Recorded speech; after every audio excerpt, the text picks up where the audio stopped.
친히 찾아오시는 목자의 은혜라는 말씀의 제목으로요 함께 은혜 나누려고 합니다. 우리가 세상을 살다 보면은 문득 이런 생각을 할 때가 있어요. 저도 그래요. 아, 내가 어디로 가고 있는 거지? 정말 지금 내가 가고 있는 이 길이 제대로 가고 있는 거 맞나? 헷갈릴 때가 있어요. 의문점을 던질 때가 있어요. 주님, 나는 누구입니까? 주님, 내가 주님 앞에서 지금 이 시간에 바로 가고 있는 거 맞습니까? 도와주세요. 나를 붙잡아 주세요. 혼자서 이럴 때가 많아요. 여러분은 어떠세요? 이런 내가 어디로 가고 있는지, 제대로 가고 있는지 이런 불안감, 또 이런 막막함이 우리에게 밀려들 때가 있어요. 이게 뭘까요? 우리 일상생활을 하잖아요. 세상 속에서 이 일상의 무게감, 그리고 사람과의 그 대인관계 속에서요 또한 알게 모르게 우리 심령이 상처받을 때가 있어요. 아플 때가 있다는 거예요. 또 해결되지 않는 문제들 속에서 우리의 마음이 때로는 지쳐요. 처음에는 믿음으로 하면서 막 충만하게 기도하면서 하잖아요. 근데 이게 더뎌져. 그럴 때는 어때요? 지칠 때가 있어요. 우리는 연약한 인간이다 보니까 내 삶의 중심을 잃어버리고 삶에 쫓겨 그렇잖아요. 사회가 급변하는 시대잖아요. 그래서 그 급변하는 시대에 발맞춰 따라가고자 내 삶을 막 이끌다 보면은 내 삶의 중심을 어느 순간에 잃어버리고 거기에 쫓기는 느낌이 있을 때가 분명히 있다는 거예요. 성경은 이런 인간 상태를 바로 뭐라고 할까요? 이런 상태. 막 쫓기고 불안하고 해결되지 않는 마음의 상태, 상처 뭐 이런 것들로 번아웃된 상태 지쳐가지고 이런 상태를 마치 목자 없는 양 같다 이렇게 우리는 흔히 말을 합니다. 여러분 양의 특징이 그럼 무엇인지 아세요? 양의 특징 우리 목자 없는 양 같다 제가 말씀드렸잖아요. 그런데 목자 없는 양? 이 양의 특징이 있을 거 아니에요. 그쵸? 양의 특징은 뭐니까 양은 시력이 좋아요? 나빠요? 나쁘죠. 좋지 못해요. 그래서 양은 시력이 나쁘다 보니까 불과 몇 메타 앞도 제대로 보지를 못해요. 목자가 긴 막대기를 가지고 양을 이렇게 치리하는 거 보여요? 안 보여요? 보이잖아요. 양은 시력이 나빠서 어디로 갈지 모르기 때문에 목자가 항상 함께 있어야 돼요. 저와 여러분이 세상에 쫓기다 보면 목자 없는 양같이 세상에 쫓겨서 바쁜 일상생활 속에서 시달리고 지치고 이러다 보면은요 번아웃 되는 거예요. 그러나 우리 주님이 나와 함께 하시면은 언제나 샘솟는 새 힘이 넘친다는 사실입니다. 또 양의 특징 두 번째는 뭘까요? 양은 스스로를 보호할 힘이 없어요. 여러분 스스로 보호할 힘 있으세요? 없죠? 우리는 연약해요. 그렇죠? 그렇기 때문에 주님이 필요한 거예요. 양의 특징이 이렇게 자기 자신을 보호할 힘이 있어요. 다른 동물을 예를 볼까요? 사자 어때요? 힘만 센 게 아니라 밀림의 왕이잖아요. 그 이빨 한번 물면 놓지 않는. 그쵸? 자기 자신을 보호하잖아요. 독수리 어때요? 창공을 날아 올리잖아요. 그쵸? 그러면서 자기를 보호하잖아요. 뱀은 어떨까요? 공격하려고 하면은 맹독, 독을 쏘잖아요. 그죠? 뱀은 독이 있어요. 그쵸? 근데 양은 어때요? 독도 없어요. 날개도 없어요. 사자 같은 이빨도 없어요. 그래서 위험에 노출되면 스스로 보호할 어떤 힘도 없는 거예요. 그래서 목자이신 우리 예수 그리스도가 필요한 거예요. 그분 한 분이면 된다는 것입니다. 셋째는요, 양은 방향 감각이 매우 둔해요. 우리 보통 사람들 중에서도요, 남성들은 대체적으로 비율적으로 봤을 때 길눈이 좀 밝은 편이라서 운전을 할 때도 내비게이션을 켜지 않아도 잘 가는 분이 있어요. 물론 여성분도 그런 분 계시는데 대체적으로 길눈이 어두운 사람은요, 맨 가던 길도 신호도 어떻게 해야 될지 당황할 때가 있기 때문에 내비양을 꼭 함께 동원해서 가는 거예요. 저는 내비군을 동원해요. 양보다는 웃으시는. 자, 이처럼 사람도요, 이렇게 방향 감각이 둔한 사람들이 있잖아요. 그런데 양도 이렇게 방향 감각이 둔해요. 그래서 한 번 길을 잃어버리면 그 길을 찾지를 못해요. 그래서 항상 목자가 같이 나가서 풀을 먹게 하고 푸른 초장에서 또 집으로 올 때도 양도 데리고 오고, 목자가 필요한 거예요. 목자가 없으면은요, 돌아올 능력도 없어요. 눈도 어둡죠. 자기 자신 보호할 능력도 없죠. 길을 잃어버리면은 방향 감각이 없어서 여기가 어둠이에요. 이래요. 이게 뭘까요? 즉, 양은 목자가 없으면 스스로 존재할 수 없는 존재이다. 저와 여러분도요, 우리 주님이 없으면 저와 여러분 스스로 존재할 수 없어요. 세상에서 우리의 육신적으로는 살아있는 것 같으나 우리 주님 없는 삶은 영적으로 죽어있는 삶이에요. 그래서 여러분과 저는요, 늘 기도하고 무시로 주의 말씀을 묵상하면서 성령 충만한 가운데 내가 어느 곳을 향하든지 주께서 나와 동행해 주셔야만이 저와 여러분이 담대하게 이 세상을 이기고 살아갈 수 있다는 사실입니다. 자, 오늘 우리가 읽은 본문 에스겔서의 배경을 보잖아요. 그러면 당시 이스라엘 백성들은 바벨론이라는 이방 나라의 포로로 잡혀 있었어요. 그들의 삶은 그야말로 캄캄한 날이어요. 칠흑 같은 어두움이겠죠. 포로로 살아가고 있는데 무슨 낙이 있겠느냐. 그렇죠? 나라를 잃었어요. 성전도 파괴됐어요. 그들을 지켜줄 지도자들 없었어요. 싹군은 있었죠. 싹군 지도자들. 자신들의 배만 채우고 양들을 방치해두는 오늘날도 싹군 지도자 있을까요? 없을까요? 그래요. 저와 여러분은 온전한 주님 앞에 사명을 감당하는 그런 주의 종이 되고 사명자들이 되어지길 원합니다. 싹군이 되어서는 안 되는 거예요.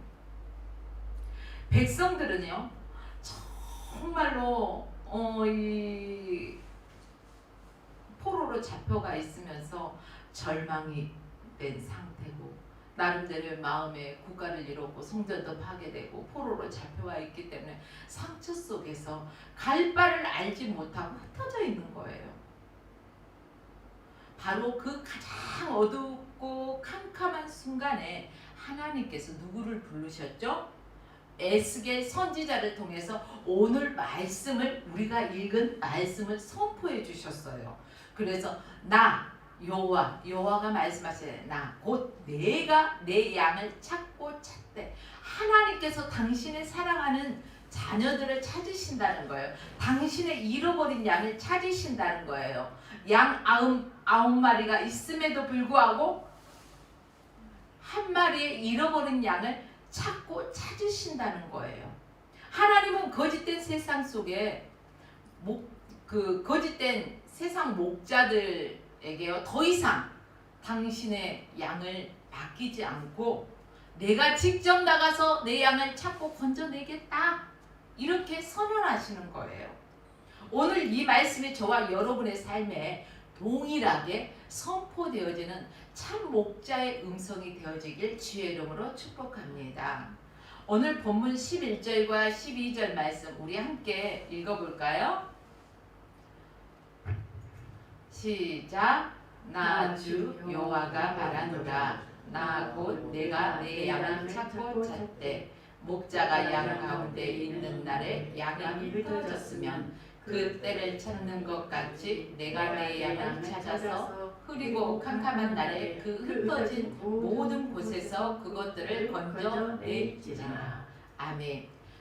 자, 오늘 말씀 보니까 나 곧 내가 내 양을 찾고 찾는다는 거예요. 언제? 목자가 양 가운데 있는 날에 흩어졌대요. 그쵸? 그러면 이건 싹군 목자잖아요. 그쵸?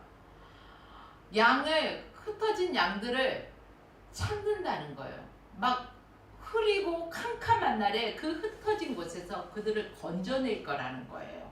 하나님께서요. 하나님께서 양들의 흩어진 날을 무슨 날이라고 말했어요? 흐리고 캄캄한 날. 흐리고 캄캄한 날이라고 부르셨어요. 여러분 흐리고 막 캄캄한 날에는 기분이 어때요? 다운되잖아요. 예, 우리의 삶에서도 캄캄한 날이 있을까요? 없을까요? 있어요. 언제일까요? 아유, 나는 건강하다고 팔팔하다고 그냥 아주 자부했는데 어느 날 아야 하면은 어때요? 나도 모르는 순간에 겁이 벌컥 나. 그쵸? 그러면서 두려움이 있다는 거예요. 이게 흐리고 캄캄한. 그쵸?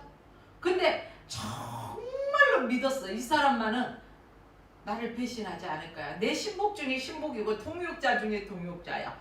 근데 이 사람이 어느 날 뒤통수를 딱 치고 배신했어. 그럼 어때요? 기분 나쁜 정도가 아니에요. 마음의 상처가 쉬에 아물어질 수 있는 상처가 아니에요. 그것은 두고두고 쓰리고 아픈 상처예요. 이럴 때 흐리고 캄캄한 날이에요. 또 경제적으로 어려움에 잠겼을 때 밤잠 못 이뤄요.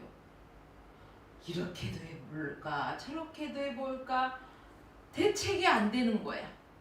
그렇기 때문에 밤잠을 이루지 못하고 뜬 눈으로 새고 할 때가 바로 어두운 날, 캄캄한 날, 흐린 날. 또 언제일까요? 내 영혼이 깊은 수렁에 빠져 있는 것 같을 때. 정말로 내가 예수를 믿는다고 하고 주일에는 나와서 예배는 드린다고 하지만 세상 사람들과 별다른 바 없는 구별되지 않는 모습의 삶 속에서 내 영혼이 영적인 깊은 수렁에 빠졌을 때 그때 흐리고 캄캄한 날을 의식할 수 있는 것입니다. 그런데 오늘 성경에서 말하는 놀라운 복음이 있어요. 그 복음이 무엇일까요? 정말 놀라운 것은요. 우리가 길을 찾아 하나님께 돌아가는 것이 아니라 저와 여러분들이 하나님을 찾아서 이 예배당에 나온 것이 아니라 하나님이 우리를 찾아주셨고 불러주셨어요. 오늘도 아무개야 하면서 우리의 걸음을 인도하셨기에 이 예배당에 나와서 저와 여러분이 찬양으로 하나님께 영광 올려드리고 기도로 하나님 앞에 감사로 아뢰고 찬양으로 감사로 아뢰고 또 하나님의 말씀을 통해서 또 우리가 영적인 세임을 공급받습니다. 그래요.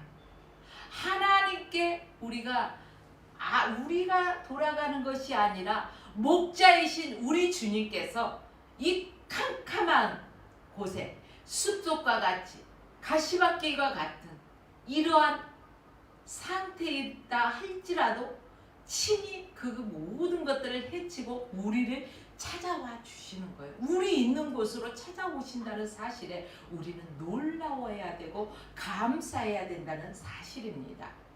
구약 성경에 보면은요, 이 은혜를 가장 잘 표현해 주고 있는 인물 중에 하나가 누굴까요? 선지자 엘리야예요. 자, 열왕기상 19장에 우리가 말씀을 쭉 이렇게 읽어보잖아요. 그러면 엘리야는 갈멜산에서 바알과 아세라 선지자 몇 명과 싸웠어요? 850명과 싸워서 영적 대승리를 거두었죠. 근데 하늘에서 막 불이 내리는 엄청난 기적도 경험했어요, 안 했어요? 경험했어요. 얼마나 충만해요, 그쵸? 그런데도 얼마 되지 않아갖고 그 후에요, 직후에요, 이세벨 왕비가 엘리야를 죽이겠다고 이제 그 위협을 하잖아요. 그 엘리야의 마음이, 그 충만했던 마음이요, 순식간에 얼어붙어, 순식간에 무너져 내려버렸어요. 여러분, 저희도 기도하지 않으면은, 말씀 묵상하지 않고 기도하지 않으면은, 내가 지금 성령 충만하다 할지라도 언제 이렇게 될지 모르는 거예요. 그래서 우리는 무시로 기도해야 되는 거예요. 성령 충만하라는 것이 이래서 그렇습니다. 순식간에 엘리야의 마음이 무너져 내리고 지칠 대로 그는 지쳐서 도망을 가요. 어디로 도망갔을까요? 광야로 도망가가지고 이제 로뎀 나무 아래에 앉아서요, 하나님 앞에 부르짖어요. 여호와여, 넉넉하오니 지금 내 생명을 취하옵소서. 나는 열주보다 낫지 못하니이다. 완전히 번아웃 됐잖아요. 위대한 선지자 바로 엘리야도 마음의 그 영적인 번아웃이, 깊은 우울감, 번아웃 되니까 깊은 우울감 찾아오잖아요. 그래서 내 생명을 취하해 달라고 하잖아요. 저희 큰언니 같은 경우도 형부 돌아가시고, 사고로 돌아가시고, 아이들을 셋을 가부로서 혼자 키워, 30대 홀로 돼가지고 키워야 되는 그 상황 속에서 얼마나 버겁고 힘든 날이 많았겠어요. 그럴 때 이 밤에 내가 날이 밝을 때 눈이 뜨지 않았으면, 이런 마음도 있었고, 아버지 내 생명을 취하해 주세요, 이런 기도도 해봤다고 하더라고요. 바로 엘리야도 이 로뎀 나무 아래서요, 영적으로 번아웃 돼 버리니까 이런 상황이 되는 거예요. 나는 내 열주보다 더 낫지 못해요. 그러니 내 생명을 취해 주세요, 이러잖아요. 위대한 선지자 엘리야도 마음에 번아웃 되니까 이렇다는 거예요. 하물며 저와 여러분은 어떨까요? 그러기 때문에 저와 여러분은요, 기도하지 않는 것은 살아있는 것 같으나 죽어요. 우리 예수님께 뭐라고요? 죽은 자는 죽은 자로 하여금 잔섭게 하고 너희는 나를 따르라. 이게 육신의 생명이 죽은 자가 아니라 영적으로 죽어있는 자한테 맡겨놓고, 너희는 영적으로 살아서 나를 따라서 내 말씀을 배우고 가서 가르치고 지키고 행하라는 거죠. 저와 여러분들이 하나님의 말씀 안에서 거해야 된다는 거예요. 주님과 동행하는 삶을 살아야 된다는 거예요. 성령 충만한 삶을 살아야 된다는 것입니다. 모든 것을 포기하고 죽기를 바라던 그 순간, 엘리야가 정말 모든 것을 포기하고 죽기로 이러한 그 순간에 하나님이 어떻게 하셨어요? 엘리야에게. 엘리야를 혼냈나요? 떼끼놈, 왜 그런 소리 하냐 그랬어요? 아니요. 그러면은 내 믿음이 그것밖에 안 됐어? 그 많은 것을 경험하고도 에라이 그랬어요? 아니요, 그러지 않았어요. 하나님은 책망하지 않으셨어요. 사람들에게 얘기하면 에이 너 그럴 줄 알았어, 너가 그거밖에 더 되냐, 이러면서 책망을 해요. 비웃기도 해요. 그러나 우리 하나님은 그렇지 않는다는 거예요. 그래서 여러분, 마음에 상처가 있습니까? 아픔이 있습니까? 번아웃 됐습니까? 어떤 환경에 놓여 있습니까? 사람에게 가서 하소연하지 말고 하나님 앞에 아뢰십시오. 하나님이 친히 찾아오시는 거예요. 이렇게 죽기를 구하던 엘리야에게 하나님이 친히 찾아오셨어요. 천사를 보내서 하나님께서 그 천사를 보내가지고 지쳐서 잠들어 있는 엘리야를 어떻게 해요? 따뜻하게 터치해 주시잖아요. 만져주셨다는 거예요. 그냥 만져만 줬을까요? 아니요. 성경 읽어보니까요. 숯불에 구운 떡과 한 병의 물을 또 준비해 주셨어요. 그 천사를 보내가지고. 그리고 엘리야가 힘을 얻을 때까지 재촉하지 않았어요. 야, 이거 먹었으니까 빨리 일어나서 나가야지 이러지 않았어요. 그가 충분히 회복될 때까지 기다려 주셨다는 거예요. 다시 일으켜 세워서 호렙산으로 인도하신 거예요. 우리 주님은 재촉하지 않으셔요. 인내하고 바라봐 주시고 지켜봐 주시는 거예요. 그러니까 여러분들 어떤 상황에 놓여 있든 간에 빨리 내가 어디에서 내 믿음이 떨어졌나 돌이키고 주님 앞에 나오시기를 주의 이름으로 부탁드립니다. 이것이 바로 참 목자이신 하나님의 마음이잖아요. 우리가 캄캄한 구덩이에 빠져 스스로 나올 힘조차 없을 때 있어요, 없어요? 있잖아요. 정말로 어려운 상황에 처해 있을 때는요, 기도가 잘 되던가요? 안 돼요. 버거워요. 그렇기 때문에 뭐라고 해요? 평안할 때 기도하라는 거예요. 여러분 없을 때 돈이 어디서 뚝딱 나오나요? 힘들 때? 아니죠. 있을 때 아끼고 저축하면은 힘들고 어려울 때 그것을 쓸 수가 있어요. 이렇듯이 우리도 평안할 때 기도를 해둬야 되는 거예요. 평안할 때, 어려울 때. 이게 우리가 저금한 것처럼 찾아먹는 거예요. 사랑하는 여러분들이, 우리가 캄캄한 구덩이에 빠져서 정말 헤어져 나올 힘조차 없을 때 우리 주님이 찾아오셔서 우리를 만져주시고요. 그냥 만져주신 것에서 그치지 아니하고 엘리야에게 하셨듯이 먹이시고 또 건져내 주신다는 사실입니다. 오늘 어떠한 어려운 가운데 있는 분들이라도 이 말씀 붙잡고 여러분들이 새 힘을 얻고요, 회복되어지길 주의 이름으로 권면합니다. 오늘 본문 13절과 14절 말씀 함께 합독하시겠습니다. 시작. 내가 그것들을 만민 중에서 끌어내며 열방 중에서 모아 그 본토를 데리고 가서 이스라엘 산 위와 시냇가에와 그 땅 모든 거주지에서 먹이되 좋은 꼴로 먹이고 그 우리를 이스라엘 높은 산 위에 두리니 그것들이 거기서 좋은 우리에 누워 있으며 이스라엘 산 위에서 살찐 꼴을 먹으리라. 아멘. 자, 이렇게 열방 중에서요 이제 모으셨잖아요. 그리고 본토로 데리고 가서 시냇가와 그 땅 모든 거주지에서 먹이신대요. 그리고 좋은 우리에 또 누이신대요. 쉴만한 물가로 인도하시는 것 같아요. 그래요. 단순히 우리 하나님은요, 우리를 찾아내시고 건지시고 거기에서 그치는 분이 아니셔요. 오늘 지금 13절과 14절 말씀 읽은 대로 본토로 데리고 가서, 이 말씀이 뭘까요? 불안하고 위태로운 타국. 지금 뭐예요? 포로 생활을 하고 있잖아요. 포로 생활이 본토에서 해요? 타국에서 해요?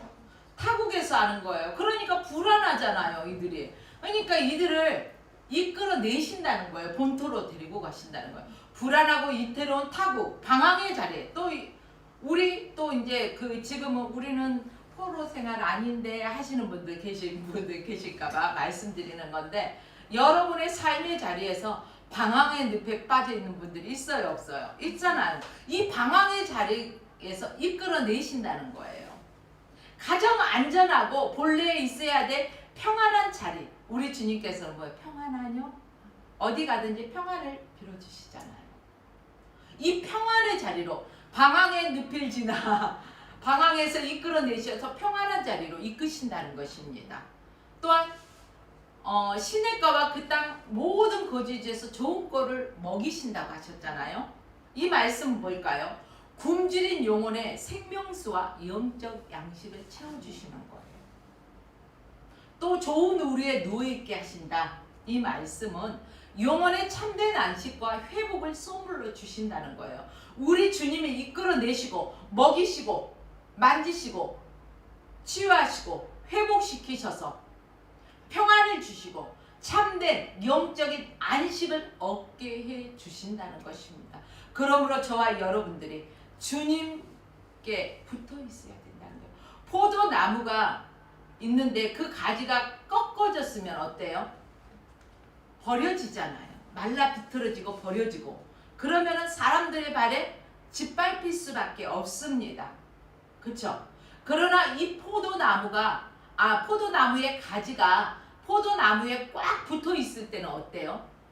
열매가 주렁주렁 풍성이 열리는 것을 볼 수가 있어요. 저와 여러분들이 주님 안에 꼭 붙어 있기만 하면은요, 주님과 동행하기만 하면요, 어때요? 성령의 열매를 맺는다는 사실입니다. 성령의 열매를 주렁주렁 맺혀서 하나님께 영광 올려드리는 그런 삶을 살 수가 있다는 거예요. 양들에게 누웠다는 것은요, 엄청난 의미가 있는 거예요. 양은 본래 겁이 많아요. 겁이 많기 때문에 조금이라도 위협을 느끼면은, 또 배가 고프면은, 몸에 벌레가 붙어 있으면은 절대 편안히 누워있지 못해요. 근데 편안히 누워있다? 이게 뭐예요? 양이 편하다는 것, 바닥에 누워있다는 것, 이것은 목자의 완벽한 보호 아래에서 아무런 염려할 것도 없어. 적이 쳐들어올 것도 염려 없어. 왜? 목자가 알아서 다 지켜주니까. 아니 배고파? 아니 목자가 인도하고 좋은 꼴을 먹여주니까 걱정 없어. 어떤 위협도 없다는 거예요. 완벽한 안식의 상태를 의미하고 있어요. 우리 예수님을 양의 목자이시라고 하잖아요. 우리가 목자이신 예수 그리스도께 붙어 있기만 하면 된다는 거예요. 또 한 가지 예를 들어볼까요? 탕자, 여러분 아시죠? 예. 탕자를 한번 생각해 보십시다. 탕자는 누가복음 15장에 보면 탕자에 대해서 잘 나와 있습니다. 탕자는 아버지가 유산이라는 건 어때요? 부모가 돌아가시고 나면은 받는 게 유산이잖아요. 근데 아버지가 버젓이 살아있음에도 불구하고 탕자는 아버지한테 땡겨달래, 미리 달래. 어차피 아버지 나 줄 거잖아. 어차피 줄 거, 나 지금 갖고 싶어, 줘. 때를 쓰는 거예요. 아버지가 어때요? 그냥 마지못해 주잖아요. 그런데 먼 나라에 가고 허랑방탕하게 막 니나 너 하면서 막 쓰고 다녔어요. 능수야 버드라 이것도 해보고 그러다 보니까 막 아주 있던 것들이 어때요? 탕진하게 되는 거예요. 있던 것이 없으면 여러분 뭔가를 여러분이 남에게 베풀고 나눌 수 있을 때 주변에 사람이 있어요 없어요? 많죠? 참새방앗간처럼 많은 사람이 드나거려. 그죠? 늘 대접하고 섬겨주니까. 근데 어려움을 당해서 없어. 힘들어. 그러면 도와달라고 할까봐 누가 와요 안 와요? 연락도 안 해. 그래요. 근데 이 탕자가 가진 것을 다 탕진하니까 막 버실한 사람들도 다 떠나가. 이제 혹독한 기근을 만난 거예요. 탕자는 어려움을 이제 처음으로 겪어보는 거예요. 그리고 나중에는 뭐 이렇게 막 여기 가서 일하면서 뭐 저기 가면서 일하면서 얻어먹잖아요. 그러다가 심지어 마지막에는 돼지가 먹는 쥐엄나무 열매를 그것도 먹으니까 막 그 주인이 뭐라고 하잖아요. 그 지엽나무 열매조차도 배불리 먹지 못하는 그런 상황이 된 거예요. 돼지가 먹는 지엽나무 열매조차도. 최악의 배고픔과 절망 속에서 그가 무엇을 바라봐요? 무엇을 생각해요? 아버지를 생각하잖아요. 내 아버지 집에는 먹을 것이 많고 그 종들도 많이 있잖아요. 그가 방황하던 그곳이 바로 캄캄한 날이에요. 흐리고 캄캄한 날이에요. 이제 그 스스로 어떻게 해볼 수가 없어. 더 이상은 한계를 넘어버렸어. 어려운 상황이 한계를 넘었어. 그래서 참 아버지 집으로 가야 되는데 그 발걸음 디딜 때가 얼마나 어렵겠어요. 그래도 마음을 가다듬고 아버지 집을 찾아와요. 먼 발치에서 아들이 보여.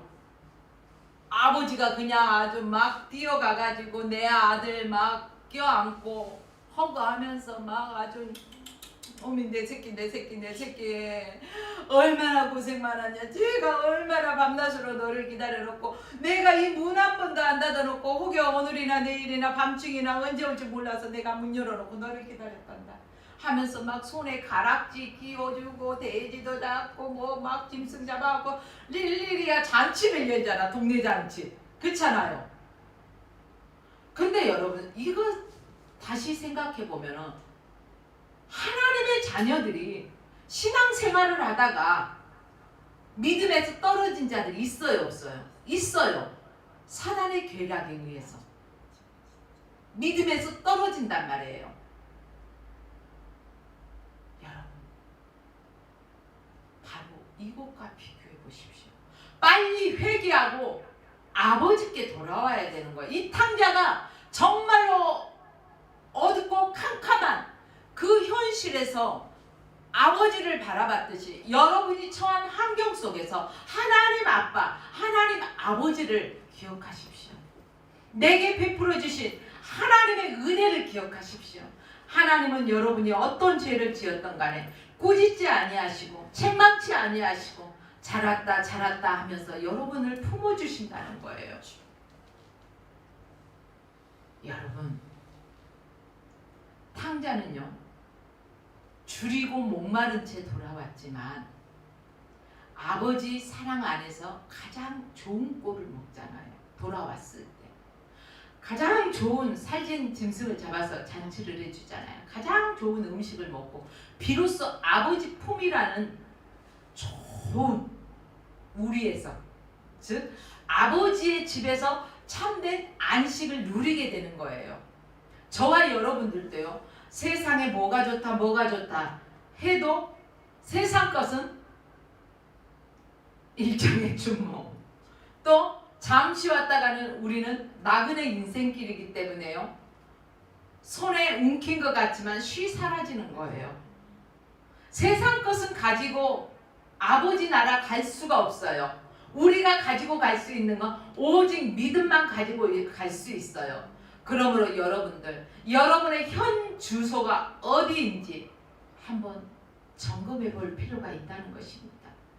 내 있는 곳에서, 내가 지금 칠흑같이 어두운 곳에서 빨리 주님께 나오십시오. 아버지를 붙들라는 거예요. 아버지께서는요, 지나온 과거는 묻지 않아요.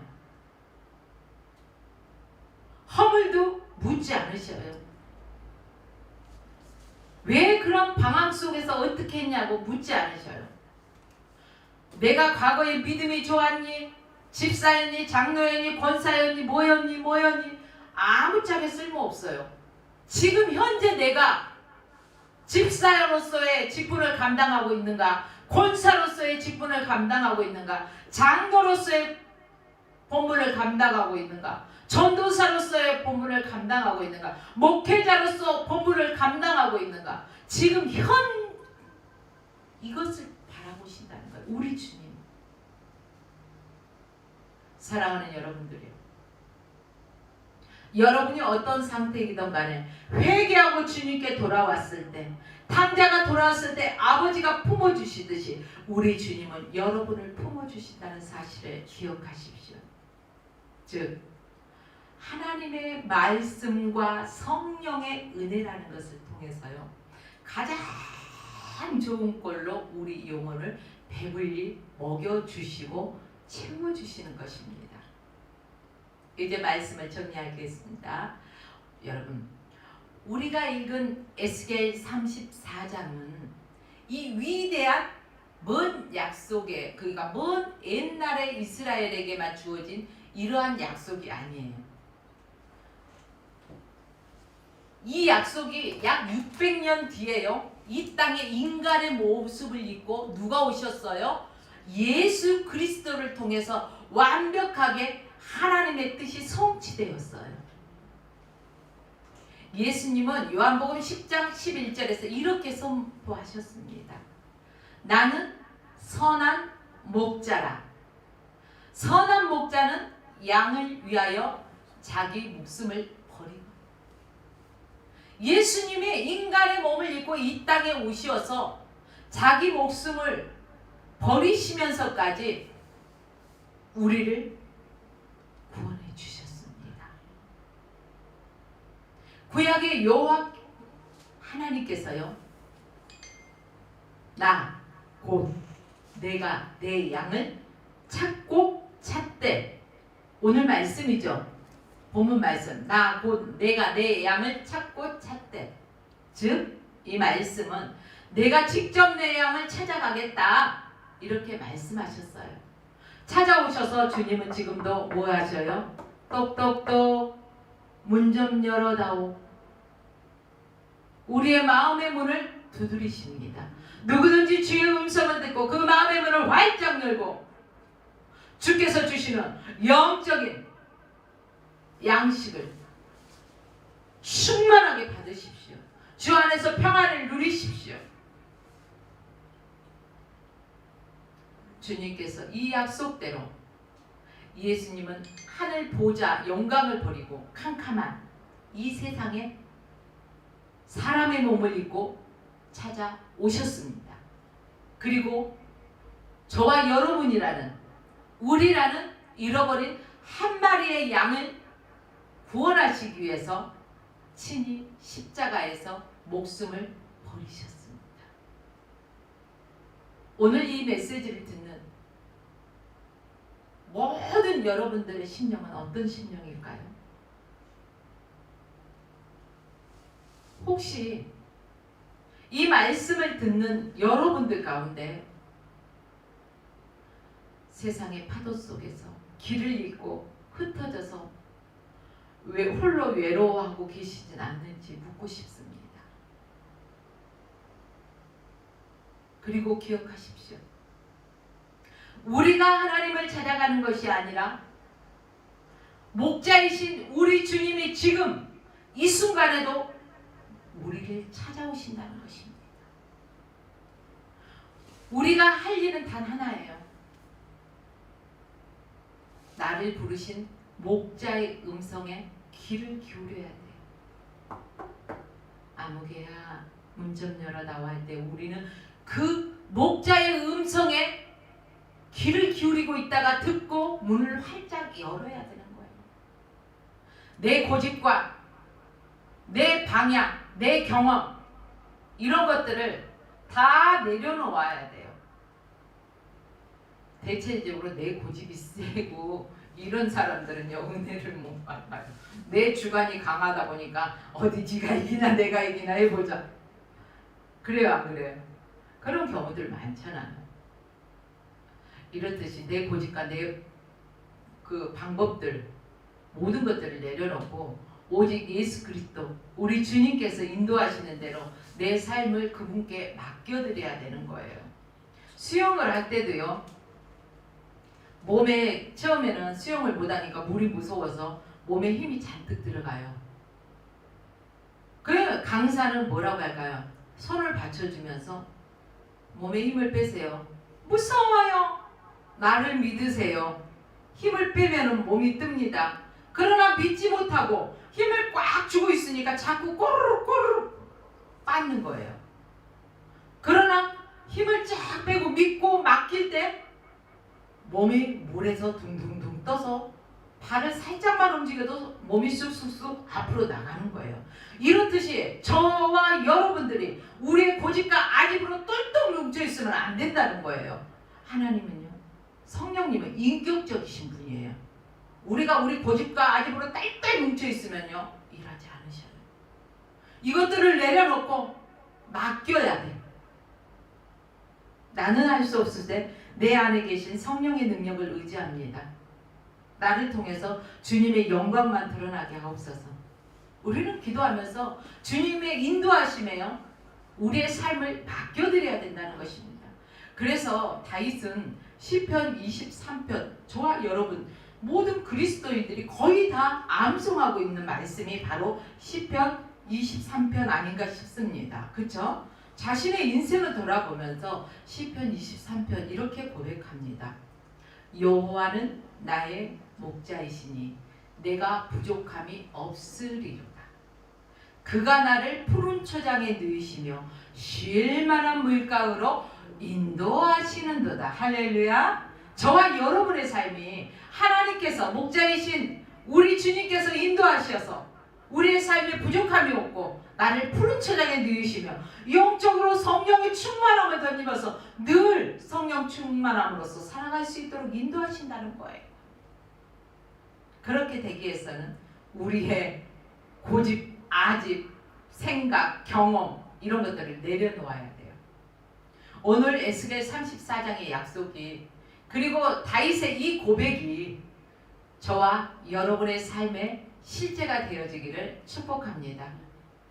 주님의 음성에 저와 여러분이 반응하고 주님의 품 안에서 주님의 말씀의 푸른 초장에서 참된 안식과 또 회복을 누리시는 저와 여러분들의 삶이 되시길 주의 이름으로 간절히 축원드리며 오늘 말씀을 마칩니다.